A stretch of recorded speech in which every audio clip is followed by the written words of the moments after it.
Es el primero en llegar, el último en marcharse. Va vistiendo su traje gastado de olvido y coraje, el obrero del saber.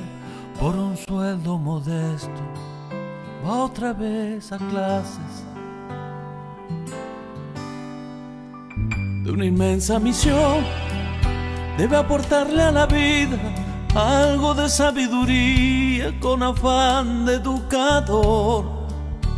Es el formador del futuro presidente, de un político decente, de un artista o un doctor.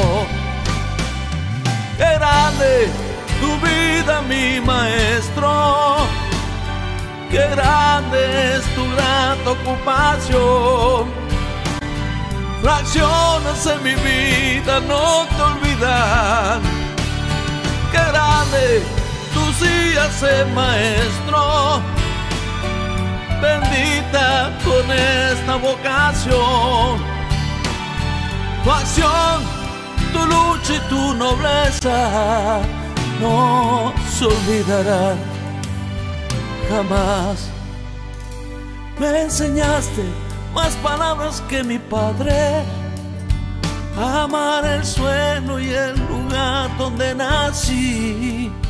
Confidente de ese niño algo inocente, tan presente en mi modo de vivir.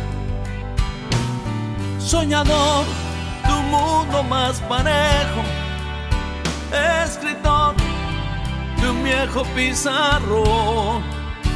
Algo duro por momentos, comprensivo y algo atento. Me enseñaste que yo puedo ser mejor. ¡Qué grande tu vida, mi maestro! ¡Qué grande es tu grata ocupación! Fracciones en mi vida no te olvidan. ¡Qué grande tú sí ser maestro! Bendita con esta vocación. Tu acción, tu lucha y tu nobleza no se olvidará jamás. ¡Qué grande tu vida, mi maestro! ¡Qué grande es tu grata ocupación! Enfrentas al adverso cada día. ¡Qué grande son tus días de maestro! Docente que impulsaste mi motor. Tu historia quedará en nuestra memoria por siempre. Enseñas a un futuro presidente, a un artista, un soldado o un doctor, incluso al que canta esta canción.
Es el primero en llegar, el último en